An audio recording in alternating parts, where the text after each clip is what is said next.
नमस्कार, news room live में आपका स्वागत। मैं राहुल ओझा आपके साथ। गोपालगंज में इंटरमीडिएट के तीसरे दिन की परीक्षा में एक हैरान करने वाली तस्वीर सामने आ गई है, जहां पर छात्राएं लेट हो जाती है और लेट होने के बाद से गेट बंद हो जाता है। लेकिन गेट बंद होने के बावजूद ये छात्राएं गेट फांदते हुए नजर आ रही हैं, वो अंदर प्रवेश करने की कोशिश कर रही है। ये तस्वीर सामने आई है। परीक्षा केंद्र का गेट बंद होने पर कुछ छात्राएं बाउंड्री से गेट फांदती नजर आती हैं। तस्वीरें नगर थाना के पास वीएम परीक्षा केंद्र का है। वीडियो में एक छात्रा गेट फांदती नजर आती है। गेट के बाहर कुछ पुलिसकर्मी भी दिखाई देते हैं। छात्रा को ऐसा करने से मना भी किया जाता है, लेकिन छात्रा देखिए नहीं मान रही है। और गोविंद हमारे साथ सही है कि जान जोखिम में डाल करके ये छात्राएं गेट फांद करके अंदर करती नजर आ रही है। पुलिस प्रशासन बार बार रोकने की कोशिश भी कर रहा है, लेकिन इसके बावजूद ऐसी बड़ी लापरवाही।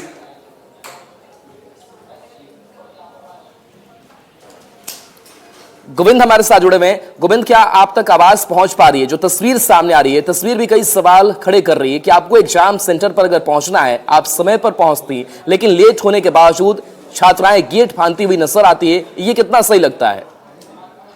देखिए, बिल्कुल इस तरह की तस्वीरें पिछले 3 दिनों से आ रही है किसी न किसी सेंटर से। लेकिन ये तस्वीर जो है गोपालगंज के वीएम इंटर कॉलेज के पास की है, क्योंकि बिहार बोर्ड ने स्पष्ट ये निर्देश जारी किया है कि परीक्षार्थियों को 9 बजे से पहले ही परीक्षा केंद्र पर पहुंच जाना है।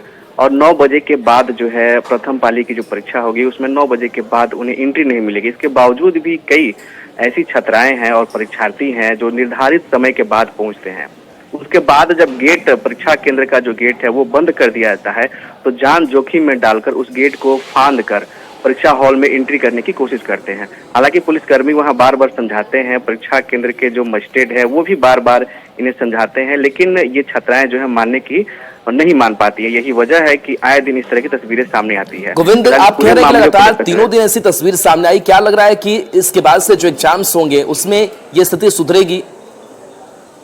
बिल्कुल, इस पूरे मामले पे हमारी बात गोपालगंज के जो सदर एसडीएम है डॉक्टर प्रदीप कुमार, उनसे हुई है। उन्होंने साफ तौर पे कहा है कि पुलिस को स्पष्ट रूप से निर्देश ये दिया गया है कि निर्धारित समय के बाद यदि परीक्षार्थी परीक्षा गेट पर भी पहुंचते हैं तो उन्हें हटा दिया जाए। फिलहाल आज की जो स्थिति थी, इस पर परीक्षार्थियों के साथ साथ उनके अभिभावक भी जिद पर अड़ गए कि इन्हें किसी तरह से परीक्षा हॉल में प्रवेश करने दिया जाए। लेकिन पुलिस ने यहाँ पर जो है बल का प्रयोग किया, फिर उन्हें हटाने की कोशिश की।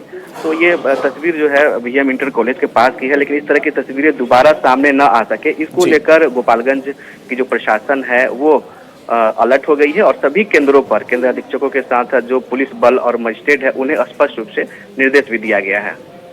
चलिए, बिल्कुल शुक्रिया गोविंद इस जानकारी के लिए, इस अपडेट के लिए आपका। तो न्यूज़ 18 भी आपसे अपील करता है कि जो छात्र परीक्षा सेंटर पर पहुंच रहे हैं, एग्जाम सेंटर पर पहुंच रहे हैं, वो जो समय तय किया गया है उस समय आप अंदर पहुंचे और कोशिश करें कि आप लेट नहीं हो, क्योंकि ऐसी तस्वीरें जब सामने आती है तो आप अपनी जान को जोखिम में डालते हैं और आप गेट फांदकर अंदर जाने की कोशिश करते हैं।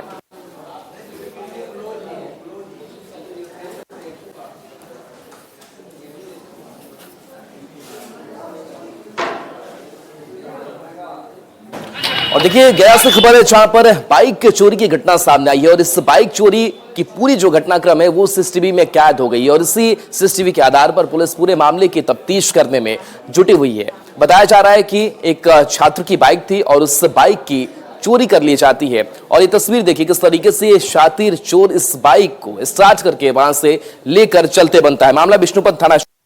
बताया जाता है कि महावीर कॉलेज में इंटर का सर्टिफिकेट लेने गए छात्र की बाइक अज्ञात चोरों ने चोरी कर ली। चोरी की घटना कॉलेज के बाहर लगे सीसीटीवी कैमरे में कैद हो गई। इस मामले में पीड़ित ने विष्णुपद थाने में अज्ञात चोर के खिलाफ मामला दर्ज कराया है। पुलिस सीसीटीवी के आधार पर चोर की पहचान करने में जुटी हुई है।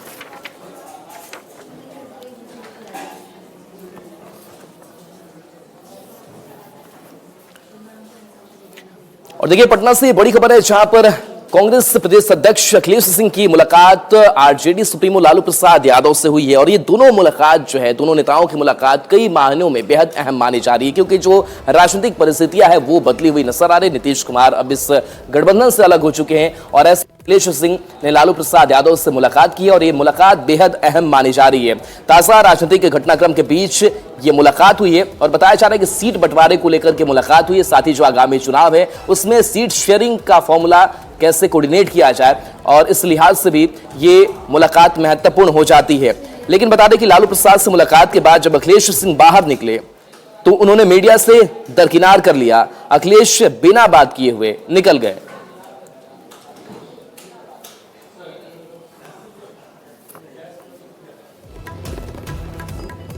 और देखिए पटना से बड़ी खबर है जहां सक्षमता परीक्षा को लेकर के अहम बैठक होनी है। बता दें कि के पाठक की अध्यक्षता वाली एक कमेटी बनाई गई है और इस कमेटी के जरिए सक्षमता परीक्षा को लेकर के ये अहम बैठक होनी है।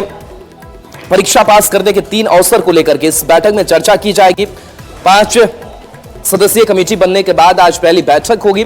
परीक्षा में शामिल नहीं होने या तीसरे प्रयास में भी पास नहीं होने की स्थिति में कमेटी को ही फैसला लेना है। शिक्षक लगातार सक्षमता परीक्षा के नियमों में संशोधन की मांग कर रहे हैं। नियोजित शिक्षकों को नई नियमावली के कई बिंदुओं पर आपत्ति भी दर्ज कराई है।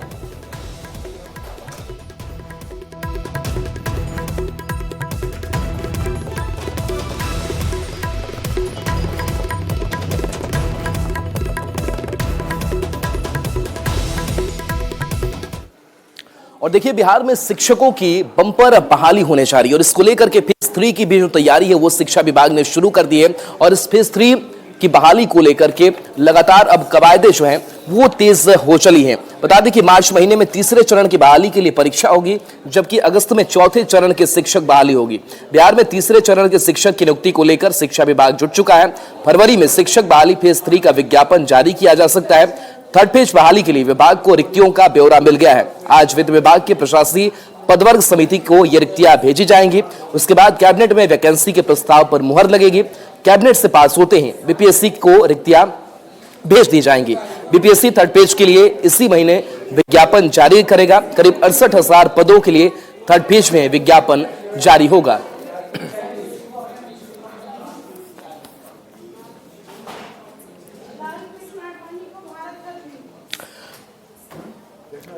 तो बिहार में शिक्षकों की बंपर बहाली होने वाली और इससे पहले भी लाखों की बहालियां हो चुकी है, लेकिन क्रेडिट लेने की जो होड़ है वो मची हुई है। एक तरफ जहां आरजेडी की तरफ से ये कहा जा रहा है कि जब तेजस्वी यादव सरकार में थे तो हमने नौकरियां दी, बहाली हमने कराई। वहीं एनटीए की अगर बात करें तो वो भी ये कह रही है कि ये नीतीश कुमार की देन है और आगे भी आने वाले समय में हम नौकरियां देते रहेंगे।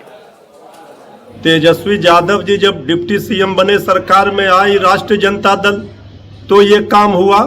नियोजित शिक्षकों को राज्यकर्मी का दर्जा दिया गया। इतने बड़े पैमाने पर 2,20,000 से ज्यादा शिक्षकों को नियुक्ति पत्र बांटा गया। ये तो ऐतिहासिक कार्य हुआ है, यही उपलब्धि है। देखिए, हमें किसी क्रेडिट की लड़ाई में नहीं कूदना है, लेकिन क्या ये बिहार के लोग नहीं जानते हैं कि यही सुशील कुमार मोदी हैं जिन्होंने कहा था कि भगवान भी अवतरित हो जाए तो शिक्षक राज्यकर्मी नहीं बनेंगे?